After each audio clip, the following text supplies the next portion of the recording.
Very good morning, my dear students. I hope you all are fine, beta, at your home, at your place, and be safe, be protected also. Yes, students, you are welcome in the online tutorial of Park Public School. And today we will discuss about the projectile motion. In this projectile motion, we will discuss how any object will travel its path when we throw it under the action of gravity. So let's start this project. Projectile motion का मतलब है कि हमने किसी object को throw कर दिया और वो ये वाला ट्रैक फॉलो कर रहा है, वो स्ट्रेट लाइन फॉलो नहीं करेगा। क्यों नहीं कर पाएगा स्ट्रेट लाइन फॉलो? अब समझने की बात है, क्योंकि कोई भी ऑब्जेक्ट जब ट्रैवल करता है under the action of gravity, ball straight कैसे ट्रैवल कर सकती है? वो भी हवा में। हवा में बॉल या कोई भी ऑब्जेक्ट स्ट्रेट ट्रैवल नहीं कर सकता, क्योंकि उसको नीचे की तरफ एक फोर्स लगता है और वो नीचे आना शुरू हो जाता है। तो ऐसे पहले वो ऊपर गया, तुमने फोर्स लगाया, वो ऐसे ही साइड ऊपर गया, फिर वो मैक्सिमम हाइट पे आया, ये उसकी मैक्सिमम हाइट है बेटा। मैक्सिमम हाइट पे पहुंचने के बाद क्या होगा? वो नीचे की तरफ आना शुरू हो जाएगा। तो यहां पर बेसिकली दो डायरेक्शंस बनती हैं। अब वेक्टर्स का रोल है, देखते हैं कैसे वेक्टर का रोल है, क्या है यहां पर। अगर मैं यहां पर दो एक्सिस की बात करूं, देखो तुम्हें ग्राफ आ गए हैं पढ़ने, तो दो एक्सिस की अगर मैं यहां पर बात करूं तो कैसे दो एक्सिस की बात होगी? Let's see. देखना, ध्यान से देखना बेटा, ये मैंने दो एक्सिस बना लिए, ठीक है। अब मैंने यहां से ओरिजिन से किसी बॉल को क्या किया? थ्रो कर दिया। ये मैंने यहां से बॉल को थ्रो किया, ये वाले जो कंसेप्ट है ना, ये वाला कंसेप्ट बेटा हमारी मिलिट्री में बहुत यूज होता है। मिलिट्री में, आर्मी में इस चीज को क्यों यूज किया जाता है?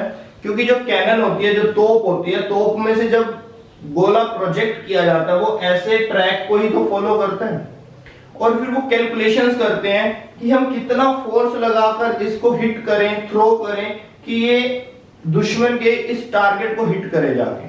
तो ये सारा ट्रैक उनकी कैलकुलेशंस की होती हैं। ऐसे ही नहीं वो गोला चला देते अपने कैनन में से, जब वो फायर करते हैं तो उस टाइम पे वो कैलकुलेशंस करते हैं किसकी? प्रोजेक्टाइल की। ये न्यूमेरिकल्स है, हमें देखना, न्यूमेरिकल्स आएंगे ये वाले, तो कैलकुलेशन कर रहे होते हैं वो प्रोजेक्टाइल की। अब इसमें दो डायरेक्शंस, कैसे कैलकुलेशंस करेंगे वो हमारा टॉपिक है।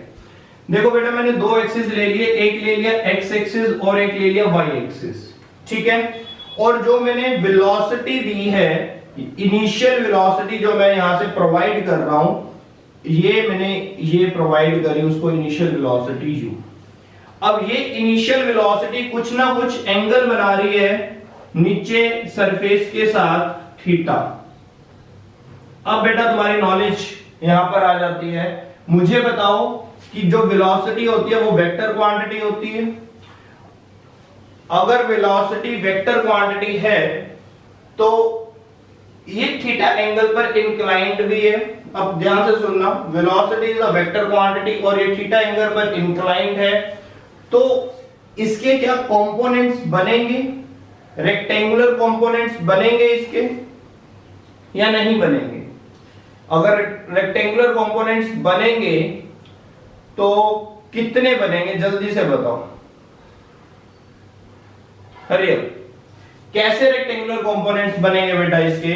तो आंसर है कि मैं तुम्हें ऑलरेडी वेक्टर्स में बता चुका हूं कि अगर मेरा 90 डिग्री और 0 डिग्री पर वेक्टर नहीं है और किसी और डिग्री पर है, 90 डिग्री छोड़ दो, 0 डिग्री छोड़ दो, अगर किसी और डिग्री पर वेक्टर है तो that means it will break into two components. याद करो वेक्टर की क्लासेस को, याद करो कि 90 डिग्री और 0 डिग्री पर अगर वेक्टर नहीं है तो डेफिनेटली वो वेक्टर के दो टुकड़े हो जाएंगे, दो कंपोनेंट्स बन जाएंगे।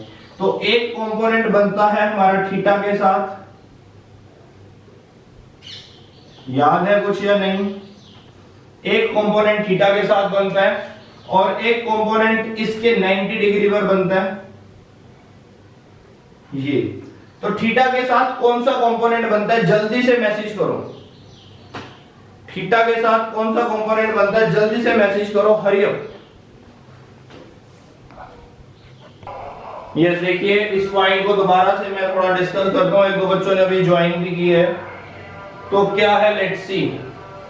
देखिएगा, ये हमारे पास एक ऐसा फ्रेम बना हुआ है। कैसा फ्रेम है ये देखना ध्यान से। इस फ्रेम में हम क्या पढ़ रहे हैं, इस फ्रेम में हम ये पढ़ रहे हैं कि अगर तुम under the action of the gravity किसी ऑब्जेक्ट को थ्रो कर देते हो तो वो किस शेप का पाथ फॉलो करेगा, उसके पाथ की शेप हम डिस्कस कर रहे हैं और इस टॉपिक का नाम है प्रोजेक्टाइल मोशन। इसके लिए मैंने तुम्हें एग्जांपल दिया कि कैनन जो तोप होती है मिलिट्री के पास, आर्मी के पास, वो जब उस बॉम्ब को, उस जो उनका गोला होता है उसको जब फायर करते हैं, शूट करते हैं, तो वो प्रोजेक्टाइल मोशन फॉलो कर रहे होते हैं। तो उस केस में अब हम क्या कर रहे हैं, हमने यहां पर अपना ऑब्जेक्ट लिया है। इस ऑब्जेक्ट को देखो, ना तो मैंने उसको ऐसे हिट किया, ना मैंने उसको ऐसे हिट किया, मतलब मैंने 0 डिग्री और 90 डिग्री पर काम नहीं किया। मैंने कुछ एंगल पर उसको फोर्स लगाया और उसको इनिशियल वेलोसिटी दे दी। कुछ एंगल पर जैसी फोर्स लगाया, इनिशियल वेलोसिटी दी u, तो एंगल कितना बना, थीटा, तो that is the initial velocity. और ये एंगल है थीटा, और मुझे पता है 0 भी नहीं है 90 भी नहीं है। इसके दो कंपोनेंट बन गए। जैसे ही दो कंपोनेंट बने, जो थीटा के साथ कंपोनेंट बनेगा इस वेलोसिटी का, वो होगा u cos थीटा, और ठीक इसके 90 डिग्री पे जो कंपोनेंट होगा वो होगा u sin थीटा। अब ये कंपोनेंट किसका है, तो आंसर है ये कंपोनेंट वेलोसिटी का है, ठीक है। ये कंपोनेंट किसका है, तो आंसर है ये कंपोनेंट भी वेलोसिटी का है। ये वेलोसिटी कौन सी है, ये वेलोसिटी वो है जो y एक्सिस की तरफ जा रही है, u y लिख देते हैं। ये वेलोसिटी कौन सी है, ये वो वेलोसिटी है जो x एक्सिस की तरफ जा रही है, तो इसको u x लिख देते हैं, ठीक है। तो इन पॉइंट्स को ध्यान से समझो कि तुमने वेलोसिटी के दो टुकड़े कर दिए। अब तुम्हारी वेलोसिटी दो डायरेक्शंस में जा रही है, एक x एक्सिस की तरफ जा रही है और एक y एक्सिस की तरफ जा रही है। y एक्सिस की तरफ जाने वाली वेलोसिटी रिस्पांसिबल है कि इस ऑब्जेक्ट को हाइट पर लेकर जाने के लिए। जो ऑब्जेक्ट धीरे धीरे हाइट इंक्रीज कर रहा है, तो वो इसका मतलब इस वेलोसिटी के साथ इंक्रीज कर रहा है, ठीक है। और ये वाली जो वेलोसिटी है u cos थीटा, तो ये वाली वेलोसिटी है उसको डिस्टेंस कवर करवाने के लिए, आगे खींचने के लिए। एक वेलोसिटी ऊपर खींच रही है और एक वेलोसिटी आगे खींच रही है। तो जो ऑब्जेक्ट है वो ऊपर भी ट्रेवल कर रहा है और आगे भी ट्रेवल कर रहा है। ये देखो, ऑब्जेक्ट ऊपर भी जा रहा है धीरे धीरे, ये ऊपर भी जा रहा है ऑब्जेक्ट, हाइट भी ट्रेवल कर रहा है, ये मैक्सिमम हाइट आ गई। ये ऑब्जेक्ट धीरे धीरे ऊपर की तरफ क्यों आ रहा है, ये ऑब्जेक्ट हाइट को इंक्रीज क्यों कर रहा है, क्योंकि इसके पास y एक्सिस में लगने वाली एक वेलोसिटी थी। कौन सी वेलोसिटी थी, uy। क्या वैल्यू थी उसकी, u sin थीटा। और ये ऑब्जेक्ट आगे की तरफ डिस्टेंस क्यों ट्रेवल कर रहा है, क्योंकि इसके पास x एक्सिस में लगने वाली भी एक वेलोसिटी थी। कौन सी वेलोसिटी थी, u cos थीटा।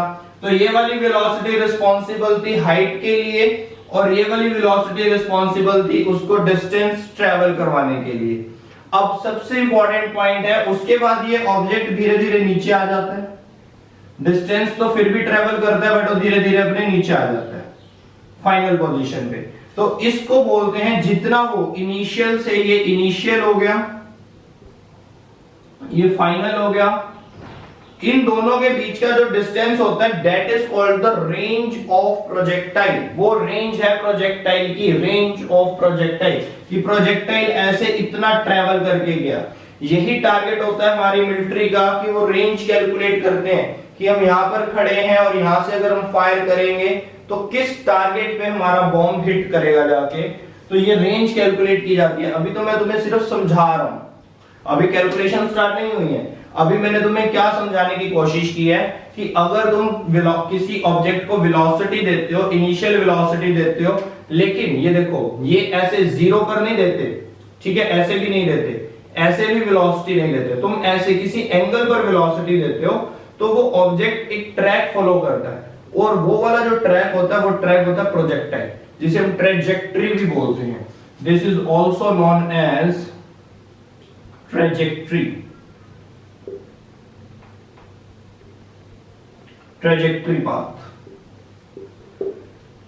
तो ये बेटा तुमने जो वेलोसिटी दी, किसी एंगल पर वेलोसिटी दी, तो उस वेलोसिटी के दो कंपोनेंट बन गए। अब वो सिंगल डायरेक्शन में नहीं है वेलोसिटी, अगर ये सिंगल डायरेक्शन में होती तो वो ऐसे जाता बिल्कुल स्ट्रेट, लेकिन ये सिंगल डायरेक्शन में नहीं है वेलोसिटी, ये दो डायरेक्शन में टूट गई। एक एक्स एक्सिस के अलोंग चली गई और एक वेलोसिटी चली गई वाई एक्सिस के अलोंग। क्यों चली गई, कैसे चली गई, तो हम कहेंगे इस क्यों का और कैसे का आंसर हमारा वेक्टर्स में है कि अगर हमारा वेक्टर कुछ एंगल बनाता है 0 और 90 छोड़कर, तो उसके दो कंपोनेंट्स बनते हैं। ठीक है, एक कंपोनेंट थीटा के साथ बनता है और वहां पे cos लगा दिया जाता है, और एक इसी कंपोनेंट का ठीक 90 पर बनता है और वहां पे sin लगा दिया जाता है। आगे तो वो हमारी फिजिकल क्वांटिटी रहती ही है जिस फिजिकल क्वांटिटी के हम कंपोनेंट बनाते हैं। यहाँ पर हमने कौन सी फिजिकल क्वांटिटी के कंपोनेंट बनाए हैं, तो आंसर है वेलोसिटी क्वांटिटी के। वेलोसिटी एक वेक्टर क्वांटिटी थी इसलिए उसके कंपोनेंट बन गए। ठीक है, उसके दो टुकड़े हो गए, एक टुकड़ा एक्स एक्सिस में चला गया और एक टुकड़ा वाई एक्सिस में चला गया। अब एक्स एक्सिस में जो हमारा कंपोनेंट है वो किस चीज के लिए रिस्पांसिबल है, तो आंसर है वो डिस्टेंस कवर करवाने के लिए रिस्पांसिबल है। जो वाई एक्सिस में हमारा कंपोनेंट है वो किस चीज के लिए रिस्पांसिबल है, तो आंसर है वो हाइट इंक्रीज करवाने के लिए रिस्पांसिबल है।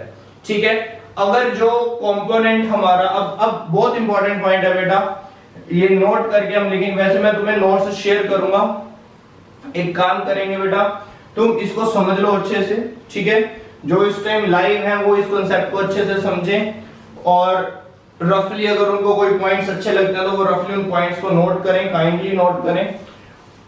और उसके बाद जब ये तुम्हें वीडियो मिलेगा तो वीडियो के लिंक में तुम्हें प्रॉपर नोट्स मैं दूंगा। ठीक है, वीडियो के लिंक में तुम्हें प्रॉपर नोट्स मिलेंगे, तो वहां से अपने नोट्स कंप्लीट करें। तो मैं तुम्हें मैसेज में बता दूंगा कि तुम्हें ये वीडियो कब तक मिलेगा। अभी तो तुम्हें प्रीवियस वीडियोस मिलेंगे, फिर ये तुम्हें वीडियो थर्सडे को मिल जाएगा। आई थिंक थर्सडे तक ये वीडियो तुम्हारे पास पहुंचेगा। तो इस वीडियो के नोट्स इसके डिस्क्रिप्शन में रहेंगे। ठीक है, वहां से नोट कर लेना, इसकी डेफिनेशन, इसके डायग्राम, इनकी कंडीशन। हाँ, बहुत इंपॉर्टेंट पॉइंट है, जब हम प्रोजेक्टाइल पढ़ते हैं बेटा तो प्रोजेक्टाइल में कुछ एजम्पशंस माननी पड़ती हैं।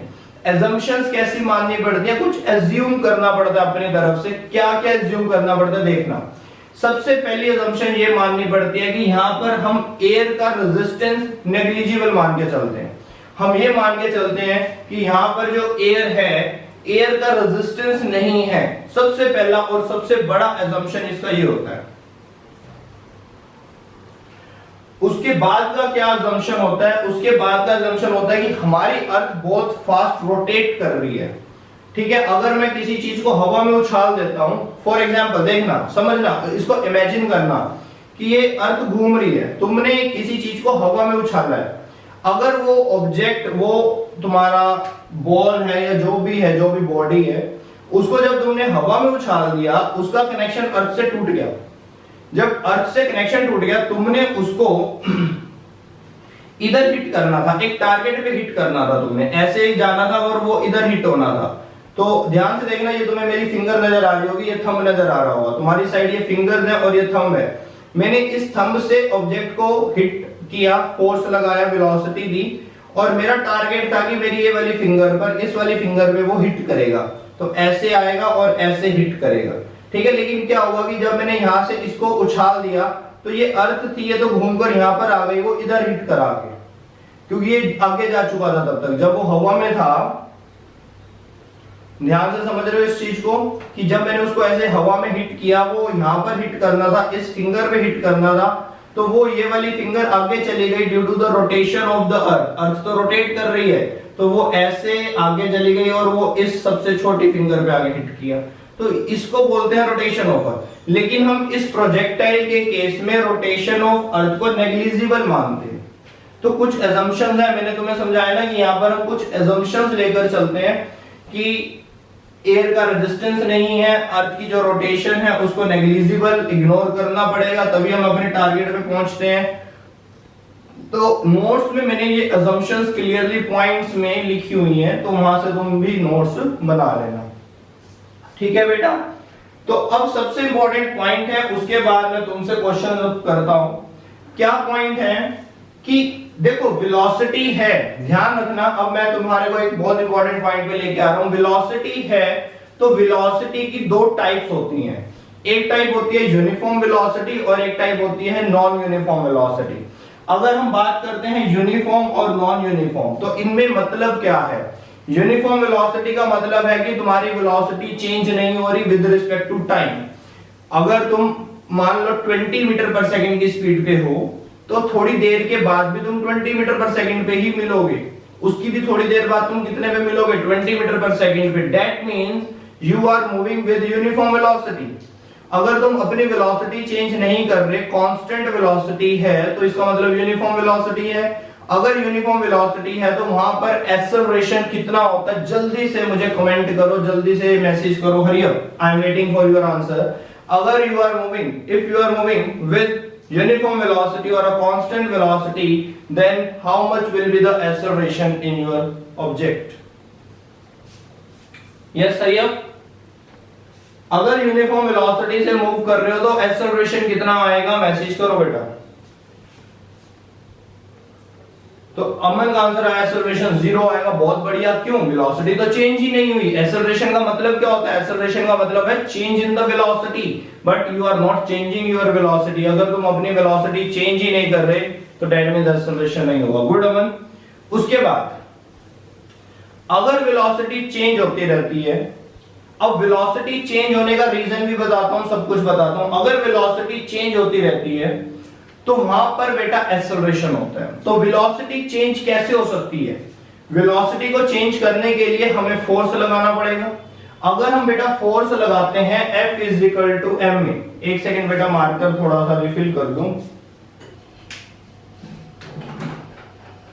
यस, अगर हम बेटा फोर्स लगाते हैं F = ma, तो फोर्स से हमें एक्सेलरेशन मिल जाता है। तो अब यहां पर जिस पॉइंट पर फोर्स लगेगा, ये जो ऑब्जेक्ट है, ये जो बॉल है, मैं बॉल कंसीडर कर रहा हूं, ठीक है? ये जो बॉल है, बॉल, इस बॉल पे जहां पर फोर्स लगेगा तो दैट मींस वहां पर एक्सेलरेशन प्रोड्यूस हो जाएगा। अब फोर्स कैसे लगेगा, ये सोचने वाली बात है। तो मैं तुम्हें ये समझाने की कोशिश कर रहा हूं। समझो कि इन दोनों में से ये दो वेलोसिटीज हैं तुम्हारे पास, यहां पर दो वेलोसिटीज हैं। इन दोनों वेलोसिटीज में से एक यूनिफॉर्म है और एक नॉन यूनिफॉर्म है। यूनिफॉर्म का मतलब है कि वो अपनी वेलोसिटी चेंज नहीं करेगी, कांस्टेंट रहेगी। नॉन यूनिफॉर्म का मतलब है कि वो अपनी वेलोसिटी चेंज करेगी। तो कौन सी वेलोसिटी चेंज हो सकती है? तो आंसर है वो वाली वेलोसिटी चेंज हो सकती है जिसके ऊपर फोर्स लग रहा है। क्यों? फोर्स लगने से उस वेलोसिटी में एक्सेलरेशन आता है। वेलोसिटी कम ज्यादा होती है फोर्स लगने के कारण। अगर वेलोसिटी कम ज्यादा हो रही है फोर्स के कारण, तो दैट मींस वो एक्सेलरेशन भी होएगा वहां पर। तो इन दोनों वेलोसिटीज में से कौन सी वेलोसिटी पे फोर्स लगता है, मैं ये तुमसे जानने की कोशिश कर रहा हूं। तो मुझे मैसेज करो, तब तक मैं मार्कर रिफिल कर देता हूं। इन दोनों वेलोसिटीज में से कौन सी वेलोसिटी पे फोर्स लग रहा है और क्यों लग रहा है? रीजन बताइए जल्दी से। हरी अप बेटा, now your turn, this is your turn, hurry up. जो y एक्सिस वाली वेलोसिटी है, इस वेलोसिटी पर बॉल को देखना, पहले वो अपनी वेलोसिटी इंक्रीज कर रही है, करती जा रही है, डिक्रीज कर रही है। यहां से तुमने वेलोसिटी दी, एग्जांपल के साथ हम काम कर रहे हैं। यहां से मान लो तुमने वेलोसिटी दी 50 मीटर पर सेकंड, इनिशियल वेलोसिटी। 5 सेकंड के बाद देखो तुम्हें बातें क्लियर हो रही होगी, क्योंकि एसेंट और डिसेंट तुम पढ़ चुके हो। हर सेकंड में ऊपर जाता हुआ ऑब्जेक्ट 10 मीटर पर सेकंड वेलोसिटी कम कर लेता है। ऊपर जाने वाला ऑब्जेक्ट हर सेकंड में 10 मीटर पर सेकंड वेलोसिटी कम कर लेता है। क्यों कर लेता है? उस पे एक फोर्स लग रहा होता है। आंसर है कौन सा फोर्स लग रहा होता है? तो आंसर है ग्रेविटेशनल फोर्स, नीचे की तरफ लग रहा होता है। तो ठीक है, ये 50 इनिशियल वेलोसिटी तुमने इसको दे दी 50। तो यहां से ये क्या 50, 40 के बाद कहां गया 30, 20, 10, 0। 5 सेकंड के बाद तो 0 हो गया। तो दैट मींस वेलोसिटी चेंज हो रही है। किसके कारण वेलोसिटी चेंज हो रही है? तो आंसर है ग्रेविटेशनल फोर्स के कारण वेलोसिटी चेंज हो रही है। तो यहां पर जो वेलोसिटी होएगी, वो भी मैं तुम्हें अभी समझा रहा हूं, यहीं पे समझा रहा हूं। उसके बाद फिर वेलोसिटी इंक्रीज होएगी। तो नीचे आने तक कितनी वेलोसिटी इंक्रीज हो चुकी होगी? तो हम कहेंगे 50। पता है ना, ये बातें तो हम पढ़ चुके हैं, ऑलरेडी कर चुके हैं इन सारी चीजों को। तो ये वेलोसिटी डिक्रीज, फिर velocity increase. Velocity increase decrease मतलब एक्सेलरेशन, मतलब वहां पे फोर्स है। तो आंसर है यहाँ कौन सा फोर्स था? तो आंसर है यहाँ पर फोर्स था ग्रेविटेशन। लेकिन जो वेलोसिटी एक्स एक्सिस की तरफ थी वहां पे कोई फोर्स ही नहीं था। अगर वहां पे कोई फोर्स नहीं था, ना तो उसको कोई आगे से खींचने वाला था, ना उसको कोई पीछे खींचने वाला था, तो डेट मींस उसको कोई फोर्स नहीं मिल पाया। तो ये वाली वेलोसिटी हो जाती है कांस्टेंट, ये चेंज नहीं होती, जो है वही रहेगी। थोड़ी देर के बाद देख लो फिर वही मिलेगी। तो डेट मींस जौन सी वेलोसिटी प्रोजेक्टाइल में डिस्टेंस कवर कर रही होती है, याद कर लो माइंड में, वो कांस्टेंट होती है। और जौन सी वेलोसिटी हाइट कवर करवा रही होती है वो वाली वेलोसिटी नॉन यूनिफॉर्म होती है और वहां पर एक्सेलरेशन भी होता है। तो अब सबसे इंपॉर्टेंट पॉइंट कि हमने जो बेटा इक्वेशंस ऑफ मोशंस पढ़ी हुई हैं, इक्वेशंस ऑफ मोशंस में हमारे पास बेसिकली अगर मैं बात करता हूं तो 3 इक्वेशंस तो हैं ही हैं। वैसे 4 इक्वेशंस तुमने पढ़ी हुई हैं, तो बेसिकली 3 इक्वेशंस तो हैं ही हैं। First equation, second equation and third equation. v is equal to u plus 18, s is equal to ut plus half at square and 2as is equal to v square minus u square। 3 equations तो हैं ही। अब तीनों equations को कब use करते हैं? मैं कहता हूं मुझे वेलोसिटी निकाल कर बताओ, ये आंसर तुम करना। मैं कहता हूं मुझे वेलोसिटी चाहिए, तो वेलोसिटी चाहिए तो मैं वेलोसिटी के लिए बेटा ये वाला फॉर्मूला लगा सकता हूं, velocity is equal to displacement upon में टाइम। ठीक है, तो मैं कहता हूं मुझे डिस्टेंस ट्रेवल बताओ, कितना डिस्टेंस ट्रेवल हुआ। तो डिस्टेंस निकालने के लिए मैं स्पीड इनटू टाइम का फॉर्मूला लगा सकता हूं। तो मैं डिस्टेंस निकालने के लिए s is equal to ut plus half at square, ये क्यों लगाता हूं बताओ। तो मेरा कहने का मतलब है कि हम ये वाली इक्वेशंस को कब यूज करते हैं और इन इक्वेशंस को कब यूज करते हैं। इसका आंसर जिसने दे दिया मजा आ जाएगा, जल्दी से बताइए। ये जो इक्वेशन ऑफ मोशन है, मुझे किसी ऑब्जेक्ट की स्पीड कैलकुलेट करनी है, तो मैं स्पीड कैलकुलेट करने के लिए ये वाला फॉर्मूला लगाऊंगा या v is equal to u plus at वाला फॉर्मूला लगाऊंगा। तो कौन सा फॉर्मूला कब लगाऊंगा, तो उसका मैं रीजन जानना चाहता हूं। That is the very important concept जो बच्चों को पता ही नहीं होता, और ये 9th क्लास में आ जाता है कंसेप्ट, और तुम +1 में आ चुके हो, 9th क्लियर कर चुके हो तुम, इसका मतलब। तो बताइए बेटा ये स्पीड वाला फॉर्मूला कब लगेगा और ये इक्वेशन वाला फॉर्मूला कब लगेगा, जबकि दोनों फॉर्मूलाज लगा के तुम्हें मिलेगी तो वेलोसिटी। हरी अप, जो बताएगा मजा आ जाएगा। आज कोई आंसर नहीं आया,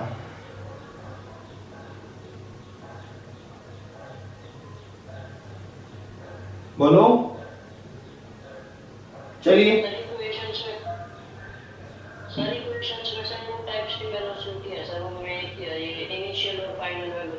तो 2 टाइप की वेलोसिटीज के टारगेट पे जाओ ना। 2 टाइप की वेलोसिटीज कब होती हैं और 1 टाइप की वेलोसिटी कब होती है? जब एक्सेलरेशन होगी। जब वेलोसिटी कम ज्यादा होगी तभी तो 2 टाइप की वेलोसिटी बनेगी।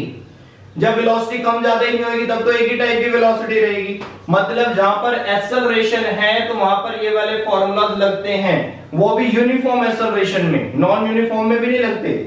तो ये कंडीशन होती है कि यहां पर यूनिफॉर्म एक्सेलरेशन होती है। जैसे यहां पर एक्सेलरेशन की अगर मैं बात करूं तो यहां पर एक्सेलरेशन मेरी यूनिफॉर्म है। क्यों? मैंने कहा था ना, ऊपर जाने वाला ऑब्जेक्ट 10 10 10 10 डिक्रीज होगा, फिर 10 10 10 10 इंक्रीज होगा। वो ऐसे डिक्रीज या इंक्रीज नहीं हो रहा, कभी 10 कभी 20 कभी 50 कभी 2 कभी 4। तो मतलब इक्वली अमाउंट में इंक्रीज, इक्वली अमाउंट में डिक्रीज, यूनिफॉर्म एक्सेलरेशन। जहां पर एक्सेलरेशन यूनिफॉर्म हो जाती है और एक्सेलरेशन होती है वहां पर तुम इक्वेशन ऑफ मोशंस लगाते हो। ये रूल है, नोट करके लिखो इन चीजों को कि हम इक्वेशन ऑफ मोशन कहां पे यूज करते हैं, जहां पर यूनिफॉर्म एक्सेलरेशन हो। और ये वाली सिंपल स्पीड वाला formula, speed is equal to distance upon में टाइम, ये कब यूज करते हैं? ये हम तब यूज करते हैं जब हमारी वेलोसिटी यूनिफॉर्म हो। यूनिफॉर्म का मतलब एक्सेलरेशन हो ही ना। तो ठीक है, तो अब मेरा कहने का मतलब ये है कि तुम्हारे पास यहाँ पर दोनों टाइप की वेलोसिटीज हैं। बहुत इंपॉर्टेंट है ये प्रोजेक्टाइल भाई, बहुत अच्छे से समझना है। यहाँ दोनों टाइप की वेलोसिटीज हैं। नीचे वाली जो वेलोसिटी है जो डिस्टेंस कवर कर रही है ये है यूनिफॉर्म वेलोसिटी। तो यूनिफॉर्म वेलोसिटी की अगर तुम कोई कैलकुलेशंस करते हो, इस वेलोसिटी की कोई कैलकुलेशंस करते हो तो इसमें तुम इक्वेशन ऑफ मोशन नहीं लगा सकते। रीजन मैंने तुम्हें बताया कि यहां पर तुम इक्वेशन ऑफ मोशन क्यों नहीं लगा सकते, क्योंकि ये तो यूनिफॉर्म है। और अगर इस वेलोसिटी की कैलकुलेशंस करते हो तो इस वेलोसिटी की कैलकुलेशन में हम अपना इक्वेशन ऑफ मोशन लगाते हैं और उसे सॉल्व करते हैं। क्यों इक्वेशन ऑफ मोशन इसमें लगता है, क्योंकि यहाँ पर एक्सेलरेशन भी है और वो भी कैसा एक्सेलरेशन है, यूनिफॉर्म एक्सेलरेशन है। तो इस चीज को माइंड में, इस कंसेप्ट को बहुत क्लियर कर लो। आज की यही कंसेप्ट से बेटा, अब ज्यादा भी मैं तुम्हें कंफ्यूज नहीं करूंगा क्योंकि प्रोजेक्टाइल अभी तो स्टार्ट किया है। ठीक है, कैसे कैसे कंसेप्ट्स हमने आज किए हैं प्रोजेक्टाइल के लिए। प्रोजेक्टाइल मोशन एक ऐसा मोशन है जिसमें ऑब्जेक्ट ऐसे पैराबोलिक पाथ कवर करता है, देख रहे हो ना, that is the parabolic path. अभी तुम वीडियोस को चेक करोगे जो तुम्हें आज की कल की वीडियोस मिलेंगी उसमें तुम्हें पैराबोला भी क्लियर हो जाएगा।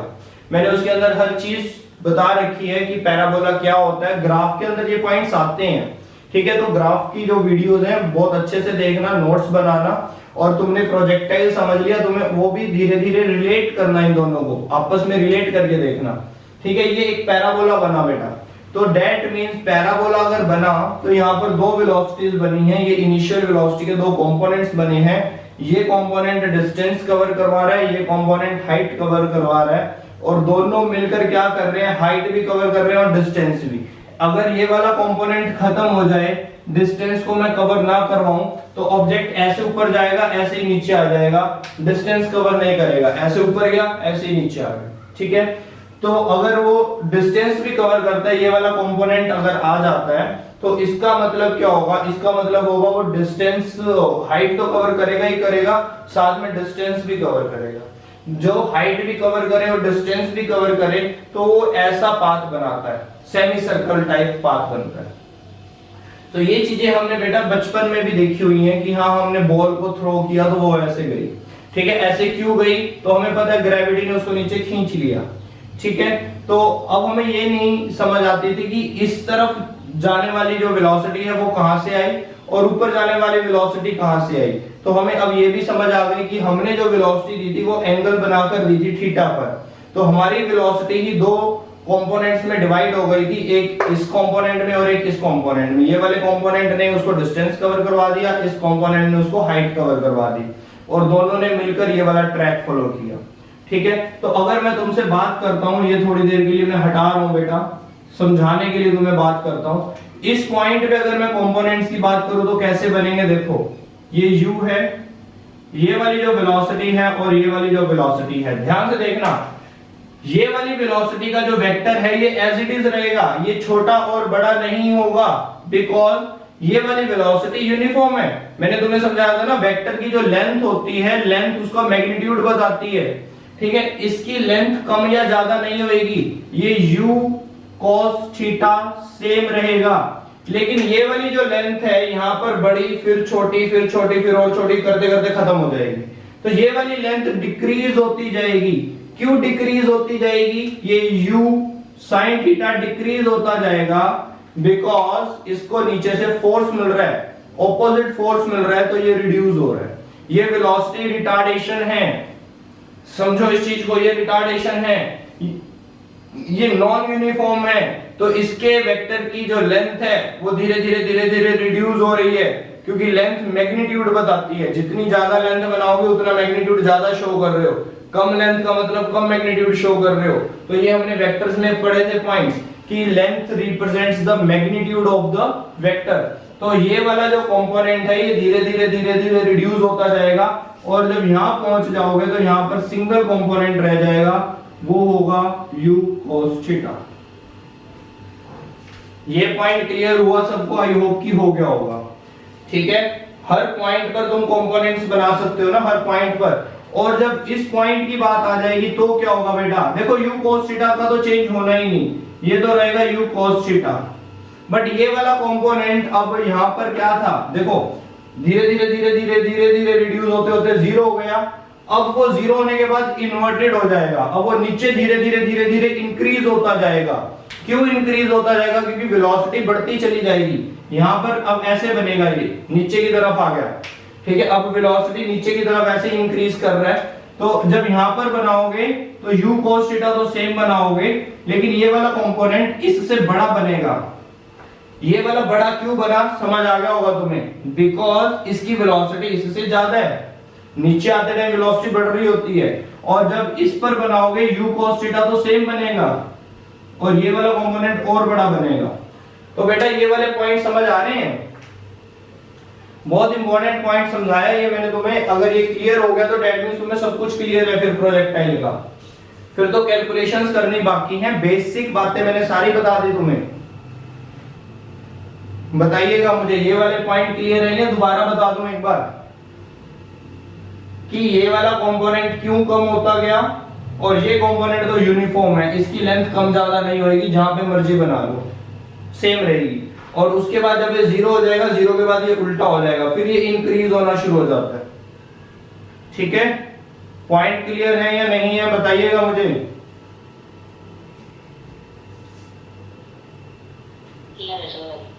चलिए बहुत बढ़िया। कि प्रोजेक्टाइल क्या होता है, अगर तुम्हें बेटा हमेशा ऐसे स्टडी करो कि अगर तुम्हें किसी को समझाना पड़े तो तुम समझा सको। जिस दिन तुम्हारे अंदर ये वाली क्वालिटी आ गई तो डेट मींस तुम्हें कांसेप्ट्स क्लियर हो जाएंगे।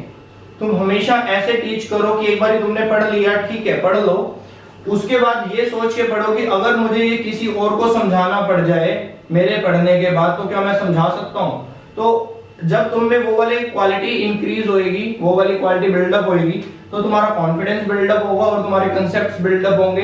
ये होते हैं हमारे बेटा कंसेप्ट्स बिल्डिंग ट्रिक्स होती हैं कि हम अपने कंसेप्ट्स को कैसे बनाएं। हमें क्रैमिंग की तरफ नहीं जाना, हमें कंसेप्ट्स बिल्डिंग की तरफ ध्यान देना है। क्रैमिंग में तो मैं तुम्हें ये 2 मिनट में टॉपिक खत्म कर देता कि ये वाली वेलोसिटी यूनिफॉर्म होती है, ये वाली वेलोसिटी नॉन यूनिफॉर्म होती है, ये पैराबोला पाथ ट्रैक करता है, बस खत्म हो जाता है कंसेप्ट। लेकिन मैंने तुम्हें हर पॉइंट क्लियर किया है कि कैसे क्या हो रहा होता है, तो उसको समझो। कब हम इक्वेशन ऑफ मोशन यूज करते हैं वो भी बात आज आ गई हमारे आगे, ठीक है। और कब हम स्पीड वाले फॉर्मूले लगा के भी काम चला सकते हैं, सिंपल फॉर्मूलाज लगा के। तो ये सारे कंसेप्ट्स होते हैं बेटा, इन कंसेप्ट्स को बिल्डअप करो। जब भी पढ़ो ऐसे पढ़ो कि हमें किसी को पढ़ाना हो तो हम पढ़ा सके। ठीक है स्टूडेंट्स, तो आज के लिए इतना ही काफी है, ठीक है। नोट्स तुम्हें मिल जाएंगे इसके, ज्यादा नोट्स नहीं है, सिर्फ